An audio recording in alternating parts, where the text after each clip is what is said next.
For centuries, the vast expanse of the ocean has captivated our imaginations. Sailors returned from their voyages with tales of wondrous lands, some real and some imagined. These stories, often passed down through generations, found their way onto maps, charting territories, both known and unknown. But what happens when these lands vanish, erased from existence, as if swallowed by the waves themselves? These are the Phantom Islands, places once believed to exist, marked on maps with unwavering certainty, yet nowhere to be found. Join us as we delve into the intriguing world of Phantom Islands, exploring the tales of their discovery, disappearance, and the enduring mysteries they leave behind.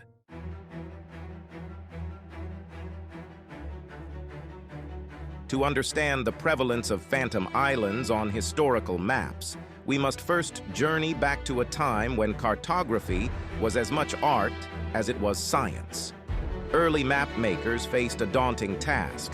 Armed with rudimentary tools and often relying on second-hand accounts, they attempted to chart the vast and unforgiving expanse of the world's oceans.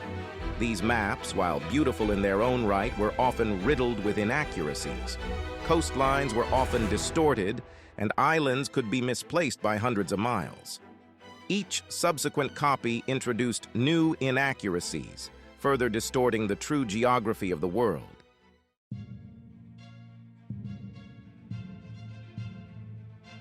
Beyond the limitations of early cartography, the allure of the unknown played a significant role in the emergence of Phantom Islands. Sailors, braving treacherous voyages, were often prone to misinterpreting sightings in the vast emptiness of the open ocean. A mirage shimmering on the horizon, a particularly shaped cloud formation, or even a mass of floating debris could easily be mistaken for land, especially after weeks or months at sea. These sightings, fueled by exhaustion, hope, and perhaps a touch of wishful thinking, transformed into tales of newfound lands, ripe with promise and adventure. Stories of lush islands teeming with exotic life, whispered among sailors in hushed tones, quickly found their way into seafaring lore. The allure of these undiscovered lands, often intertwined with ancient myths and tales of lost civilizations, proved too tempting to resist.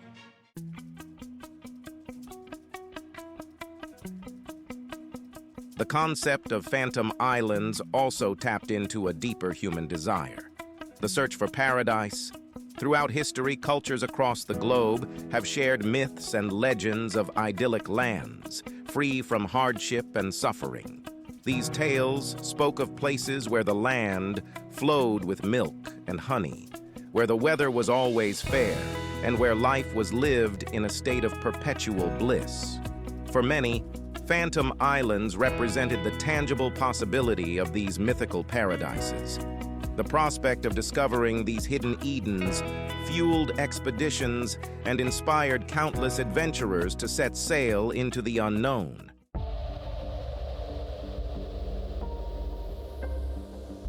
Among the many Phantom Islands that have graced nautical charts, Sandy Island stands out as a particularly enduring enigma. This elusive landmass, purportedly located in the South Pacific between Australia and New Caledonia, appeared on maps for over 2 centuries. Its existence seemingly confirmed by multiple sources. Yet, when modern expeditions set out to pinpoint its location, they were met with nothing but open water. The earliest known record of Sandy Island dates back to 1800, when it was reportedly sighted by the British whaling ship Velocity. Over the following decades, Sandy Island appeared on maps produced by various cartographic institutions, becoming a seemingly established geographical feature. Adding to the intrigue, some accounts mentioned the island as a potential hazard to navigation.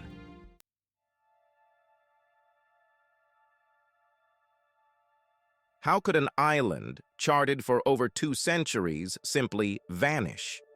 The answer, as with many Phantom Islands, likely lies in a combination of factors. One prevailing theory suggests that Sandy Island's existence stemmed from a simple yet understandable case of mistaken identity. The South Pacific, particularly during the height of the whaling era, was teeming with marine life. Sperm whales, known to congregate in these waters, have a peculiar habit of resting just below the surface. Their massive, dark backs, often encrusted with barnacles and seaweed, could easily be mistaken for a low-lying island, especially from a distance in hazy conditions.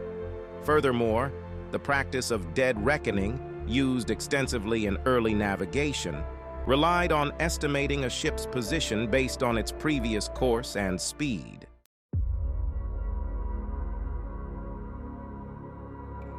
The mystery of Sandy Island deepened in the digital age. Satellite imagery, capable of mapping the Earth's surface with remarkable accuracy, showed no trace of the island. In 2012, an Australian research vessel, the RV Southern Surveyor, set out to solve the mystery once and for all. Equipped with advanced sonar equipment, the team meticulously surveyed the area where Sandy Island was charted, finding depths exceeding 1,400 meters, a far cry from the shallow, sandy shores described in historical accounts.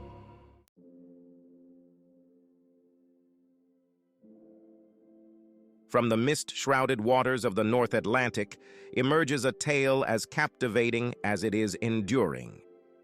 The legend of High Brasil, the phantom island said to appear off the west coast of Ireland for a single day every 7 years. This mysterious phenomenon has intrigued sailors and adventurers for generations.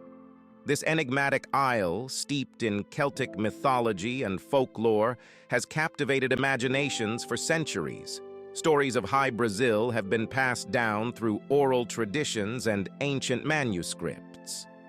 Unlike other phantom islands that appeared due to cartographic errors or misinterpretations, High Brasil's origins lie firmly in the realm of myth and legend. It was often marked on maps by early explorers, despite its elusive nature. High Brasil's origins lie firmly in the realm of myth and legend. The island's name itself is thought to derive from the Irish Wee Brasail, meaning descendants of Brasail, a clan in ancient Ireland. It is said to be the dwelling place of the Tuatha De Danann, a supernatural race of beings from Irish mythology, often depicted as possessing advanced knowledge and magical abilities. These beings were revered and feared, believed to have powers beyond human comprehension, often depicted as possessing advanced knowledge and magical abilities. They were considered the keepers of ancient wisdom and guardians of mystical secrets. These beings, associated with the other world and the forces of nature, were believed to have retreated to High Brasil after their defeat by the Milesians,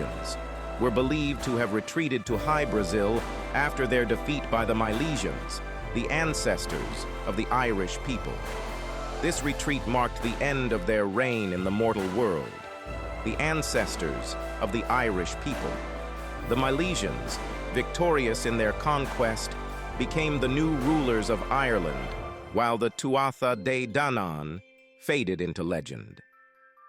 Legends describe the island as a paradise of sorts, a land of perpetual spring where the trees are always in bloom and the air is filled with the scent of flowers.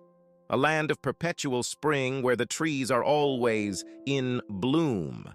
The rivers flow with honey, and the inhabitants possess immortality.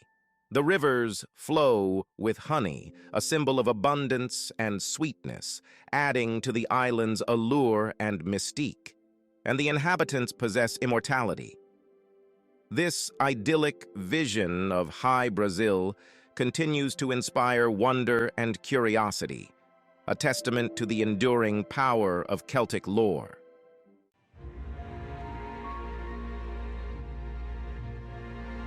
While High Brasil's existence is firmly rooted in mythology, that hasn't stopped people from claiming to have seen it throughout history.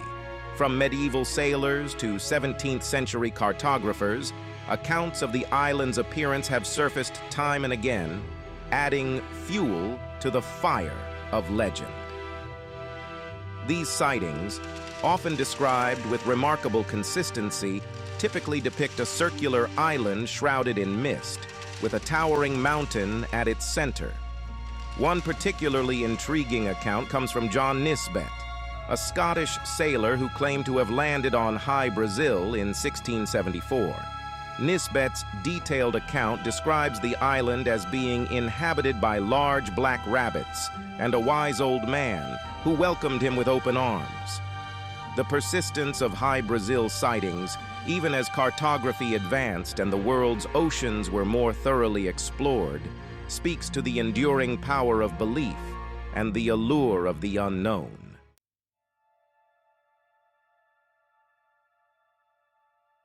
High Brazil's significance in Celtic lore extends beyond its physical characteristics. The island represents a liminal space, a gateway between the mortal realm and the other world, a place where the veil between realities is thin. This concept of a hidden realm existing just beyond human perception is a recurring theme in Celtic mythology, often associated with magic, spiritual enlightenment, and the passage of souls. The island's elusive nature, its tendency to appear and disappear at will, only adds to its mystique, suggesting a realm governed by forces beyond human comprehension.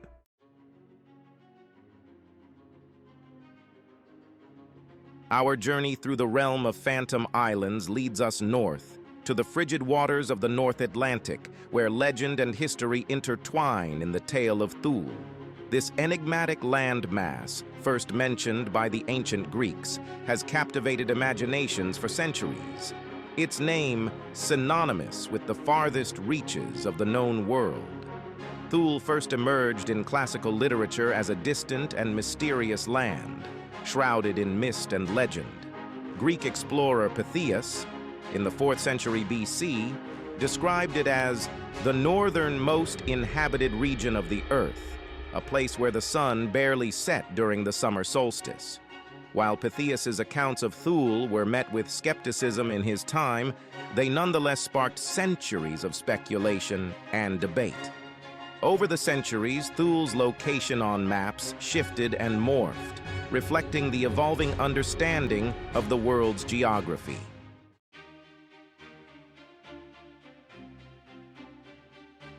Central to the enduring mystery of Thule is the figure of Pytheas, the Greek explorer credited with first documenting the island.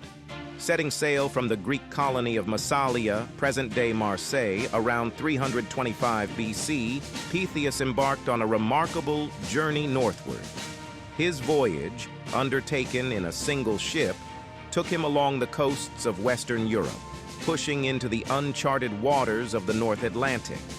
While Pytheas's original account of his voyage, known as On the Ocean, has been lost to history. Fragments of his writings survived through the works of later Greek and Roman scholars. These fragments offer tantalizing glimpses into Pytheas' observations, describing the strange lands and customs he encountered on his journey. Despite the significance of his explorations, Pytheas' accounts were met with a mixture of awe and skepticism in his time.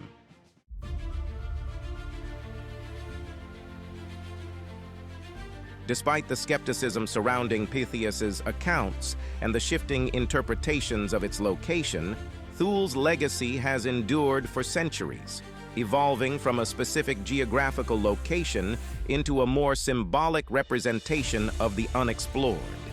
It has become a beacon for those who seek to push the boundaries of what is known. The name itself, imbued with connotations of remoteness and mystery, became synonymous with the edges of the known world. It represented the ultimate frontier, a place where the mapmaker's ink ran dry. Throughout history, explorers, writers, and artists have drawn inspiration from the legend of Thule. weaving its enigmatic allure into their works and journeys, using it as a metaphor for the pursuit of knowledge, the quest for understanding the unknown, the limits of human understanding, and the endless curiosity that drives human exploration, and the allure of the unknown. Thule has always been a symbol of the ultimate adventure, a place where dreams and reality blur.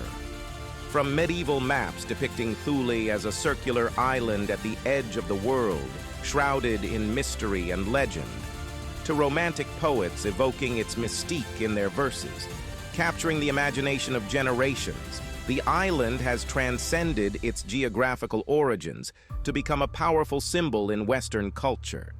It stands as a testament to humanity's enduring fascination with the unknown.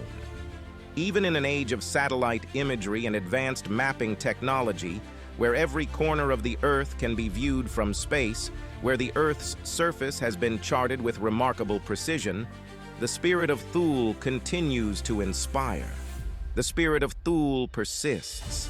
It reminds us that there will always be new frontiers to explore, new mysteries to uncover, and new horizons to chase.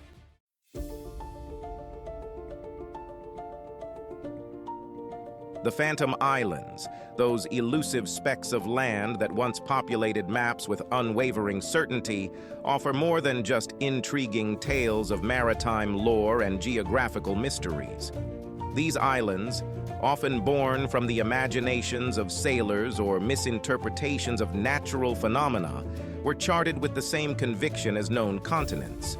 Their presence and eventual disappearance reveals a profound evolution in our understanding of the world. As cartography advanced, the once unquestioned existence of these islands was scrutinized, leading to their gradual erasure from maps. They stand as testaments to the limitations of early cartography, when the vastness of the oceans dwarfed the reach of human knowledge. Explorers ventured into the unknown, relying on rudimentary tools and often incomplete information, which sometimes led to the creation of these phantom islands. These vanished lands remind us that maps are not merely static representations of reality, but rather evolving documents shaped by human perception, ambition, and the constant pursuit of knowledge. Each map tells a story of its time, reflecting the beliefs, hopes, and errors of those who created it. The errors and omissions found on historical maps provide invaluable insights into the challenges faced by early explorers and the methods they employed to navigate a world still largely unknown. These inaccuracies highlight the bravery and curiosity of those who dared to chart the uncharted. As we marvel at the enduring mysteries of Phantom Islands, we gain a deeper appreciation for the advancements in cartography and exploration that have brought us to the present day. Modern technology allows us to map the world with unprecedented accuracy, yet the allure of these mythical lands continues to captivate our imagination. If you enjoyed the video, make sure to hit the subscribe button and like this video to learn more about the wonders of the deep sea.